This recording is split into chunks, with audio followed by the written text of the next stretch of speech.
સારું વ્યક્તિત્વ, ઘણા બધા કલાકારો હોય છે જેઓ એક બે ગીત હિટ થઈ જાય તો પોતાની જાતને સુપરસ્ટાર માનતા હોય છે, પણ ઘણા બધા એવા પણ કલાકારો છે રોહિતભાઈ જેવા કે વર્ષોથી આ લાઈનમાં છે પણ થોડું પણ અભિમાન નથી. એટલે ખરેખર આપણે બધાએ ગૌરવ લેવાની વાત છે કે આપણા સમાજમાં આવો એક દીકરો આપણા સમાજમાં છે. અને બેન એમણે પણ બહુ સરસ મારી જોડે એમણે ગાયું, કેમ કે બહુ ઓછા લેડીઝ સિંગર હોય જે મારી સાથે શૂટ થતા હોય છે કે જે નીચા અવાજમાં પણ ગાઈ શકે, અને રોહિતભાઈની સાથે એમના બેન ઊંચા અવાજમાં પણ ગાઈ શકે.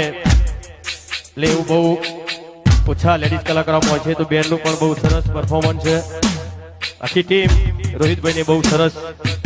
નવરાત્રીથી લઈને અત્યાર સુધી અમે બે જણા જબરી બૂમ પડાવી છે નહીં ભાઈ? હા.